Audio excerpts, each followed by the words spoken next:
Hey guys, I'm back with the second part of the business of hate. Previously, I mentioned I'm producing these t-shirts. I trade them for CDs and sell a few too. Now I've made a pretty good deal that I can sell several t-shirts, maybe 100 or 200 pieces. So what might the order volume have been, just so we have an idea? At the wholesale price, I maybe got 8 or 9 euros out of it, whatever was possible. Or 15, 16, 17 marks plus value added tax. That's not exactly a huge order volume. Selling directly on eBay was actually fun. That was the more attractive option. When you bought a rolling t-shirt back then, I don't know, let's talk in euros today. So the selling price of a Bully Boy shirt, what could that have been? I think 20 or 25 euros. You produced the thing for about 4 euros. That's a business you can live off. In wholesale, you can mark up 100% on 200 shirts, totaling 800 plus value added tax. It's nice to get something like that, but every self-employed person knows the costs involved and that it's not enough to live on.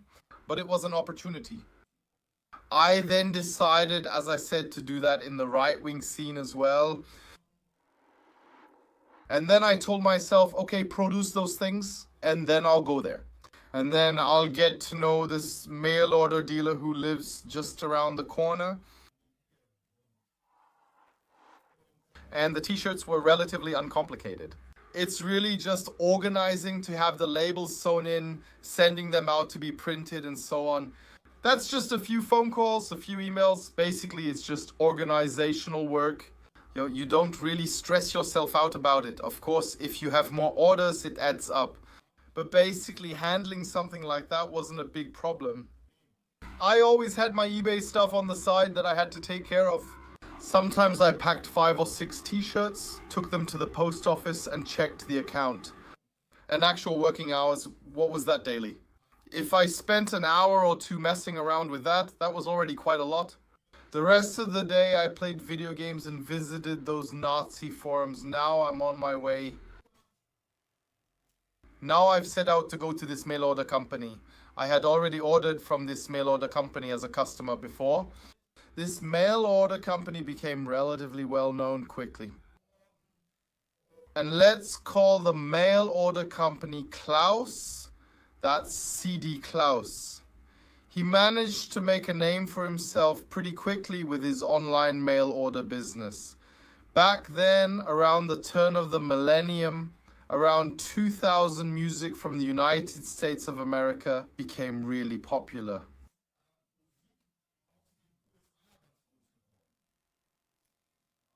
Of course, there were bands from England that helped shape this, who were the first to start with the oi music genre.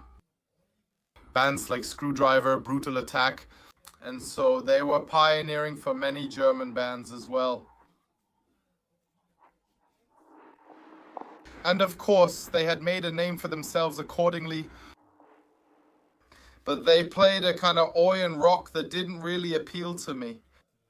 Musically, I actually came more from metal or grunge back then, which was already well produced, sounded awesome, had a lot of power, and so on. That didn't work for me, and now new American bands were coming up, playing a kind of music. Also grunge and a kind of melodic rock, hard rock. And that was completely new, and they had very, very hard messages. But not all the CDs had that. Not all were covered with swastikas, SS symbols, and so on. Well, the Americans didn't care that much about it. They also didn't know which symbols are banned, which words are forbidden in Germany, and so on. There were some really big labels in the United States, like Panzerfaust Records, Resistance, and so on, that produced and distributed these CDs. And they were in production. All of a sudden, when they started in the United States, they started out super professional. They had top-notch mixing. There were good musicians involved, and they set new creative standards. In Germany, everything was thrown together pretty quickly. Yeah, well, there was the big right-wing rock label, Rockorama, back then. He just cared about producing, producing, producing. He sent his regular musicians into the studio and gave them a random name, like Steel, Concrete, Battleship, Gun, Death, Fatherland, something like that. And then some hard lyrics on top, a bit of that strumming European Union rock music, and then just release it and sell, sell, sell. Yeah, there was that just didn't get people on board anymore after a while. And the Americans, they really went all out with their production. They did it really professionally. And basically, all of Europe, especially, of course, the German market, which in my opinion is the biggest market for this worldwide, was craving these CDs. So the message was the music was pretty much in the direction of, as I said, those mainstream bands back then. I can't even remember what those mainstream bands were called. Shit, I forgot now. But the message was on there pretty quickly and also pretty hard messages, but packaged in a way that it wasn't so noticeable anymore. You could play that and people hardly realized anymore that it was professional English language Nazi rock, so to speak. We'll explain in detail later how to import these CDs, how it works, how I did it, how others did it, and more. The CDs were imported from the United States of America to Germany. That's actually not so easy because customs, especially with packages from the United States of America, so customs in Germany inspect more closely and you must pick up your packages from them. If you open them there and there are 500 CDs inside with swastikas on them and so on, then they will be confiscated, the CDs are gone. You get reported for importing this music and so on. There are heavy fines, even prison sentences and so on, so it wasn't that easy. But this mail order dealer, CD Klaus, managed to put these CDs in his shop without much description and organize them. He had found a distribution channel, and he was one of the few who actually dared to put them in, and secondly, who actually had them. Yeah, we shouldn't forget. Now, on the internet, these kinds of CDs started getting hyped, then MP, 3S started circulating and so on, and people would say, oh, awesome. And a phenomenon that exists, especially in rock, metal, and also in right-wing rock. People collect. So it's not enough to just rip a CD or have it as an MP3 on your computer. People really want to own these CDs. Now, many people ask, what is a CD? Yes, exactly. It was always about who had the biggest or rarest collection or the forbidden one. There was a real hunt for these CDs, and people were trading them. They were even sold at higher prices, among other things. So there was a really big business behind it. There were also many, many well-known groups, yes, organizations behind it that are active in the music business in Germany. Groups like the Hammerskins or Blatt and Anna, who were very active in this CD trade. There are still many stories that we want to tell here about how it all went down. And he put these CDs in his shop and of course attracted a huge customer base with them. People say at Klaus's shop you can order CDs and they actually arrive. Because there was also a lot of scamming in right-wing extremism. Back then there was a mail order service in Denmark where you had to send cash. Sometimes the CDs never arrived and the money was gone. Other times the CDs came 3 months late. And control and a huge drama. With this label, many people also lost a lot of money. But that's maybe another story. In any case, that's how he was able to do it. He was able to make a real name for himself pretty quickly. He put some really crazy things in his shop. I would say that at the beginning of that time when this was happening, the state security or the constitutional protection wasn't really onto it yet. Zach. Yeah, so if you had about 200 of those, you just put them in the online shop on a Thursday evening or something, and then you had them. Sometimes I think they sold out in hours. You'd remove them from the shop and no one noticed. That's roughly how you have to imagine it. So the monitoring mechanisms at that time were much, much less significant. And then you also shouldn't forget that the CD still had to be found. Posting a picture of this CD online doesn't mean it's been sold. The state has an issue with the evidence since the CDs must also be found later. We'll explain how that works soon. So I set off to see Klaus in his mail order business. It was like this. I tend to think in images. I put people into boxes unfortunately, very quickly. But I always let them out again, as I said. And then I had this image of a mail order company in my head somehow. Yeah, so tattooed bald head. Maybe like, yeah, those well-known sneakers that a lot of people in the scene wear, or Doc Martens combat boots. Somehow, at least in that direction, yeah. So also 6'3", 6'7" tall, 240 pounds of muscle, or at least stocky with a beer belly and so on. Yeah, and that's what I had in mind. I didn't know what to expect. I pictured it like that too, more like a backyard thing. You know, like a kind of garage or a small shack in the back with windows that have bars on them. You go in and things are hanging. Then there's a black, white, red flag and a skinhead flag hanging there. And then music is playing. There's a crate of beer, people are smoking, and the CDs are assembled. I had a picture in my head where I said, okay, I'll go there, I'm curious, and then I set off. I received the t-shirts, then I repacked them, so to speak. At that time, I had also said that I was making them myself and so on. But that wasn't actually the case yet. I did that later on. But you didn't have to reveal your business ideas because then anyone could do it. That's why you insisted on doing everything yourself.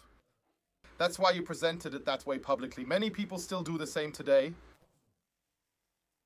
So I set off to go to that mail order company and drove there with the t-shirts. And then I drove to a village near Gravesmeulen. And already, as I was driving down the street, I thought, this doesn't fit at all with the image I had in my head. So I drove down this street and then came to a long renovated...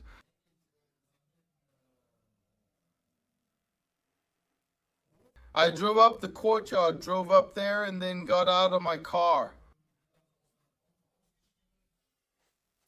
A mail order dealer approached me. Klaus was about 1.70 meters tall.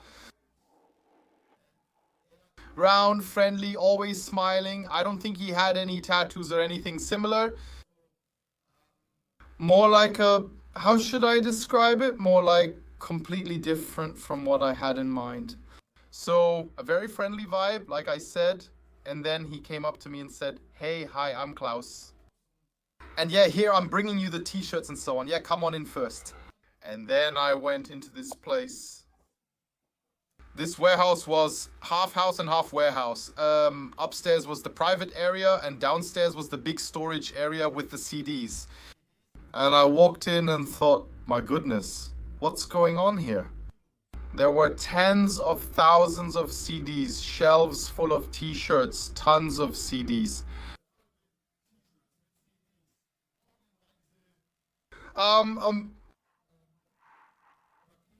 Packages, package blanks. There was also someone there who helped pack the packages. I had an idea that maybe, I don't know, 20 packages a day would be shipped with 40 CDs or something like that. It was a real machinery there. It overwhelmed me.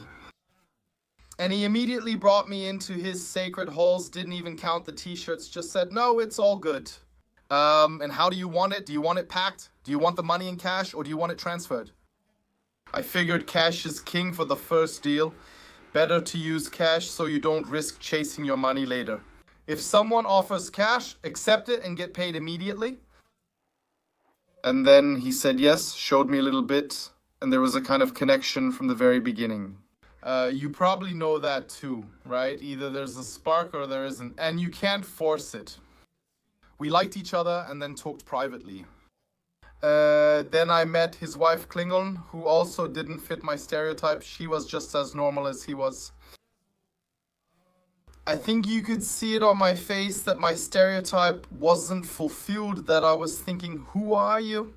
Yeah, so you run this business here, you built it up, you do this. I could hardly believe it. I thought an organization was behind it. Or, you know, a person like that who... That was absolutely incomprehensible to me. I was offered coffee, we sat together and he told me about it. Yeah, he actually comes more from the metal scene.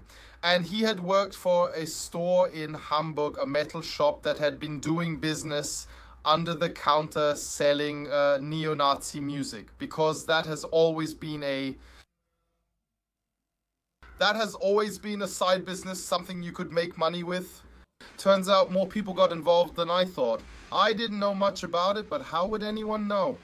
Yeah, so he actually got into it more through the metal scene because he saw it in the shop where he worked. Okay, you can make money with this Nazi music. And then I thought, okay, so you're not really like that, so it's not really political. That's not really what motivates you here. I already had two hearts beating in my chest. I had to make money as a self-employed person, but I was also highly political. I was extremely radicalized in my mind. I had very clear enemy images. I was anti-Semitic, I was racist, I believed in conspiracy theories, partly pro-Germany, anti-European, anti-democratic. And then this friendly-looking man was sitting across from me, and he basically saw it almost only as a business. Yeah, that was, I don't even know if it was a kind of disappointment or if I respected that. I'm not really sure. And then I was sitting there, we were drinking coffee and talking. Then he told me how he got into it, and that he also started out as a suitcase salesman. He told the metal shop, just give me the CDs. If you ever have a Nazi concert, I'll go there and sell them. He said he sometimes sold 100 or 200 copies at concerts. If you sold 200 copies in a day, that's 3,000 euros if you bought them. For half of that, you made 1,500 euros in one evening. Crazy. Yeah, those are the kinds of stories that really triggered me, where I thought, wow, that's intense. I saw it myself while sitting with him, and the person who had parked there, who then stacked those packages. And then he said, yeah, I have this DRL delivery contract here, and I saw that they somehow put 60 or 70 packages on it. Since it was cash on delivery, you pay at the door. And I thought, that's crazy. So you look at it, and there are orders for over 50 euros, over 60 euros, and so on. I calculated it and realized this was just a normal day, not before or after the weekend or anything. I wondered what could be inside. And then he also said, yeah, I also have these CDs here that I can't really sell and so on. And then I said, yeah, I would take some for myself privately. Then he said, yeah, just take them with you for now.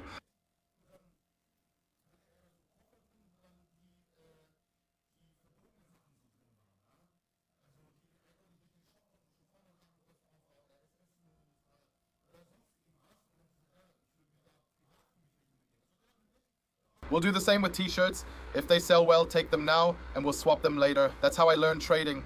I said, yeah, I'll do it, iron them. Then, of course, I thought to myself, I'm in paradise. As a former Nazi right-wing rock guy who was really into getting the hardest music possible, especially in terms of lyrics, and so I could show off, like, look what I have. Well, it was all stupid. And I took advantage of that and said, yeah, then send me the t-shirts for it, or I'll trade the t-shirts. Again, not exactly clean business-wise. But what I learned that day was that it's not rocket science.